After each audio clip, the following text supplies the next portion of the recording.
तारीख थी 29 जनवरी साल 2026। अक्षय कुमार नाम का एक लड़का तिलक नगर में मौजूद जयदेव हॉस्पिटल में जाता है और वहां के रिसेप्शनिस्ट को अपने पेरेंट्स और बहन का नाम बताकर पूछता है कि क्या इस नाम से यहाँ पर कोई आया था। इस पर रिसेप्शनिस्ट मना कर देती है। यह देखकर अक्षय बहुत ज्यादा परेशान हो जाता है और फिर तिलक नगर पुलिस स्टेशन में जाता है और पुलिस वालों को बताता है कि उसके पेरेंट्स तिलक नगर में मौजूद एक हॉस्पिटल में इलाज कराने आए थे और उसकी बहन भी उनके साथ थी, लेकिन फिर वो घर नहीं लौटे। अक्षय को परेशान देखकर पुलिस वाले उसकी रिपोर्ट लिख देते हैं, लेकिन जब इस केस की छानबीन करते हैं तो एक ऐसी कहानी निकलकर सामने आती है जिसे सुनकर हर कोई दंग रह जाता है। लेकिन वो क्या है, इसे जानने के लिए वीडियो में एंड तक बने रहिए।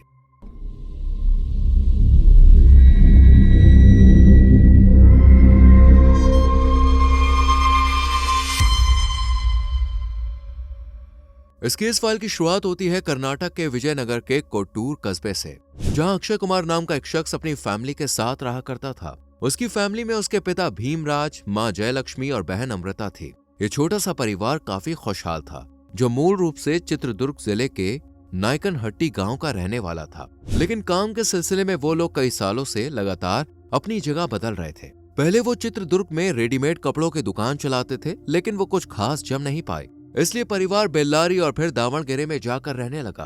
करीब 2 साल तक वहां रहने के बाद भीमराज ने कोट्टूर जाने का फैसला किया और अपनी फैमिली को लेकर यहाँ आ गए। कोट्टूर में उन्होंने एक किराए का मकान ले लिया, जिसमें सभी एक साथ हंसी खुशी रहने लगे। यहीं उन्होंने टायर रिट्रेडिंग यानी पुराने टायरों को नया करने का काम करना भी शुरू कर दिया। इसके साथ ही एक बटन की दुकान भी खोल ली, जहाँ सुई धागे वगैरह भी मिलते थे।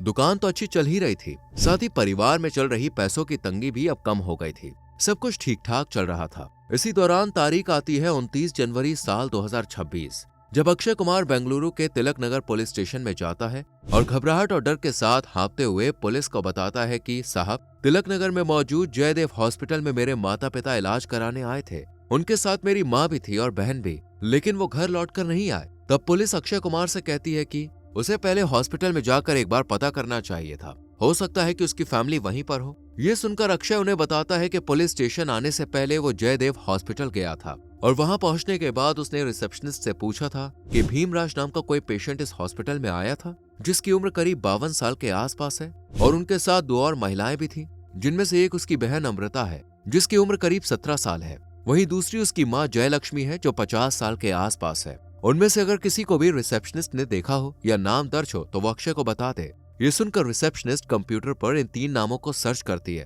पर कहीं भी भीमराज का नाम दिखाई नहीं देता है और न ही जयलक्ष्मी और अमृता का। ये देखकर अक्षय को बहुत हैरानी होती है, क्योंकि उसकी फैमिली इसी हॉस्पिटल में आने का कहकर घर से निकली थी, पर अब उनका कोई अता पता नहीं चल रहा था, जिस वजह से अक्षय बहुत ज्यादा परेशान हो जाता है और समझ जाता है कि हॉस्पिटल से उसे कोई मदद नहीं मिलने वाली है। इसलिए वो नजदीकी पुलिस स्टेशन में जाता है और वहां जाने के बाद अपनी फैमिली की गुमशुदगी की रिपोर्ट दर्ज करा देता है। इसके बाद पुलिस उससे एक प्रार्थना पत्र और गुमशुदा हुए लोग का नंबर लिखने को कहती है, ताकि पता लगाया जा सके कि इस वक्त उनकी लोकेशन कहाँ है और उन्होंने आखिरी बार किससे बात की थी, या फिर वो बेंगलुरु आए भी थे या नहीं। इसलिए पुलिस अक्षय से उनका नंबर प्रार्थना पत्र पर लिखने को कहती है, पर वो उनका नंबर देने में आनाकानी करने लगता है। ये देखकर पुलिस को उस पर कुछ डाउट सा होता है, लेकिन माता पिता और बहन के लिए उसकी फिक्र देखकर पुलिस उस पर शक करना बंद कर देती है और दोबारा जब नंबर मांगती है तब अक्षय आखिरकार अपने नंबर के साथ साथ माता पिता और बहन का नंबर भी लिख देता है,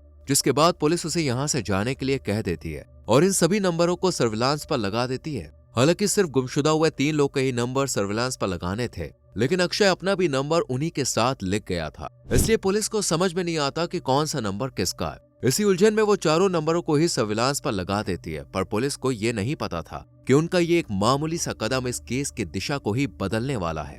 दरअसल सीडीआर से तो ऐसी कोई जानकारी निकलकर सामने नहीं आती है, पर लोकेशन को ट्रेस करने पर पता चलता है कि चारों नंबर एक साथ ही हैं। यानी अक्षय की फैमिली की लोकेशन लगातार अक्षय के मोबाइल के साथ साथ चल रही थी।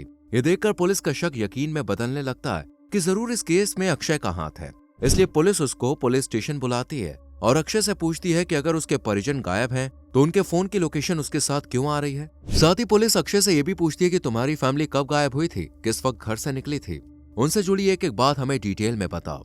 ये सुनकर अक्षय बिना घबराए पुलिस को बताता है कि साहब, 27 जनवरी को माता पिता बहन को लेकर दोपहर के समय घर से निकले थे, लेकिन उसके बाद वापस नहीं आए। इस पर पुलिस को उसकी बात में कोई सच्चाई दिखाई नहीं देती है।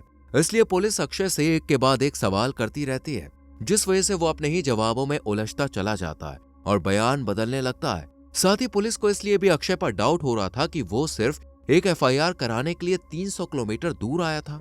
दरअसल जैसा कि हमने आपको पहले बताया कि अक्षय कर्नाटक के विजयनगर के कोट्टूर कस्बे में रह रहा था, पर वहां रिपोर्ट लिखवाने के बजाय उसने तिलक नगर थाने में रिपोर्ट लिखवाई, जो उसके घर से करीब 300 किलोमीटर दूर था। इसलिए पुलिस अब उससे सख्ती से पूछताछ करने का फैसला करती है। तब वो उनकी सख्ती के आगे टूट जाता है और पूरी कहानी सुनाना शुरू कर देता है, जिसे सुनकर हर कोई दंग रह जाता है। अक्षय पुलिस से कहता है कि आज से करीब 4 महीने पहले की बात है, वो अपनी बहन अमृता का फोन चला रहा था, पर तब अक्षय ने देखा कि कोई व्हाट्सएप पर लगातार मैसेज कर रहा है।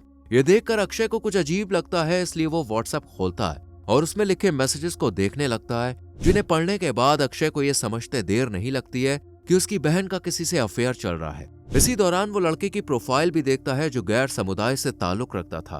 ये जानने के बाद अक्षय को बहुत गुस्सा आता है और वो अमृता को डांटना फटकारना शुरू कर देता है। साथ ही उस लड़के से भी बात करता है और उसे धमकाते हुए कहता है कि अगर उसने दोबारा अमृता से कांटेक्ट करने की कोशिश की तो उसका अंजाम बहुत बुरा होगा। अक्षय की धमकी से वो लड़का भी डर जाता है और उससे कहता है कि वो आज के बाद कभी भी अमृता से बात नहीं करेगा और न ही उससे कोई रिश्ता रखेगा। इधर अमृता भी अक्षय से वादा करती है कि वो भी अब उस लड़के से बात नहीं करेगी। ये सुनकर अक्षय भी उसे दूसरा मौका देता है और इसी तरह कुछ वक्त गुजर जाता है। लेकिन 26 जनवरी को अचानक अक्षय को एक ऐसी खबर मिलती है जिससे उसे अपनी बदनामी का डर सताने लगता है। दरअसल उसे पता चलता है कि उसकी बहन 3 महीने की प्रेग्नेंट है और इस बच्चे का बाप कोई और नहीं बल्कि वही लड़का है। इस बात को जानकर अक्षय के तो पैरों तले जमीन ही खिसक जाती है, क्योंकि अमृता बिना शादी के प्रेग्नेंट हो चुकी थी। इसलिए वो गुस्से में अपनी माँ के पास जाता है और उनसे कहता है कि देखो, आपकी बेटी ने क्या गुल खिलाया है। मैं तो कहता हूँ कि वक्त रहते अबॉर्शन करा दो, वरना ये बात अगर बाहर पता चल गई तो हमारी बहुत बदनामी होगी। हालांकि अक्षय की बात अपनी जगह सही थी, लेकिन माँ उसकी बात पर कोई ध्यान नहीं देती है और उसकी बात को एक कान से सुनकर दूसरे कान से निकाल देती है। ये देखकर वो अपने पिता के पास जाता है और उनसे भी कहता है जो उसने अपनी माँ से कहा था। लेकिन पिता अक्षय की बात को सीरियसली लेने के बजाय बेटी को सपोर्ट करना शुरू कर देते हैं। ये जानने के बाद भी अमृता ने कितनी बड़ी गलती की है। उसकी उम्र अभी सिर्फ 17 साल के आसपास थी, पर घर वालों को तो जैसे कोई फर्क ही नहीं पड़ रहा था। इसलिए अक्षय 26 जनवरी की रात को उन तीनों को मार देता है और उनकी बॉडीज को झील के किनारे दफना देता है। ऐसा उसने पुलिस को बताया था।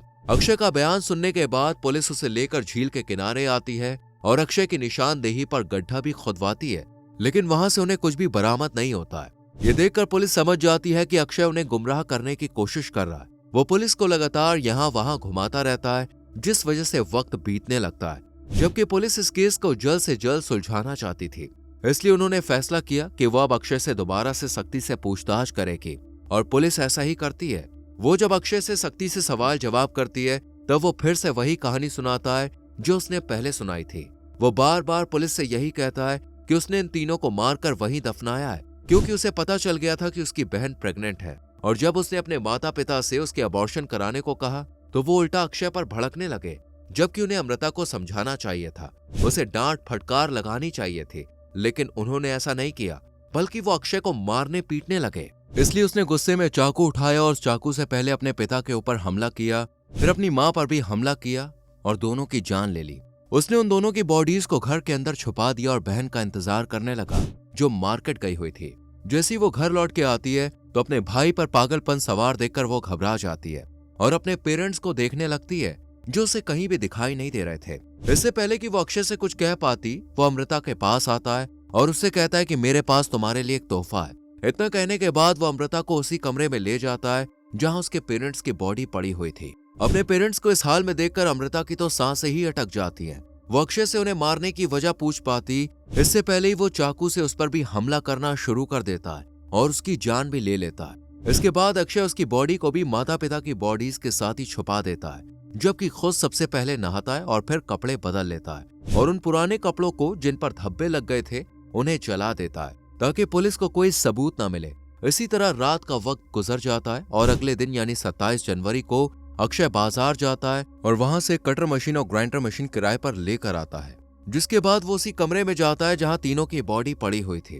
वो उस कमरे की टाइल्स को हटाता है और वहां पर एक गड्ढा खोदता है और फिर एक एक करके उन तीनों को उसमें डाल देता है और फिर ऊपर से टाइल्स चिपका देता है। हालांकि पुलिस को अब भी ऐसा लग रहा था जैसे अक्षय कोई कहानी सुना रहा है। लेकिन सच्चाई तो पता करनी ही थी।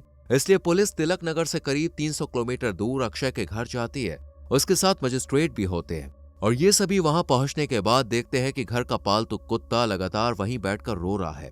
पुलिस मजदूरों को बुलाकर टाइल्स हटवाती है और फिर गड्ढे को खोदा जाता है, जिसमें से तीनों बॉडीज बाहर निकाली जाती है और फिर उन्हें पोस्टमार्टम के लिए भेज दिया जाता है। कुछ दिन के बाद जब पोस्टमार्टम रिपोर्ट सामने आती है तो उसमें खुलासा होता है कि अक्षय की बहन यानी अमृता प्रेग्नेंट थी ही नहीं, उसके साथ ऐसा कुछ भी नहीं हुआ था।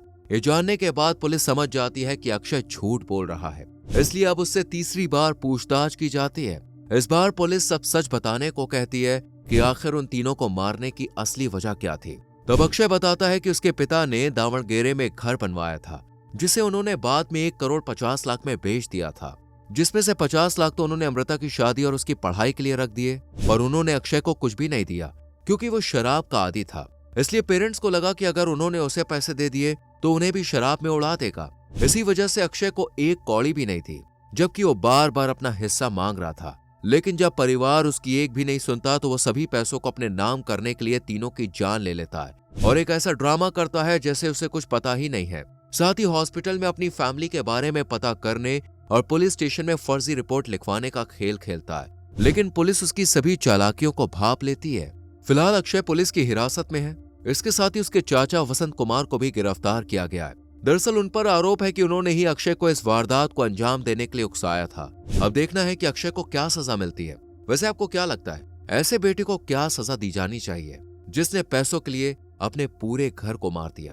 अपनी राय कमेंट सेक्शन में जरूर लिखें, वीडियो को लाइक और शेयर करें और चैनल को सब्सक्राइब करके बेल आइकॉन प्रेस करें जिससे आने वाली वीडियोस आपसे मिस ना हो। मिलते हैं अगली वीडियो में। Till then bye bye, take care.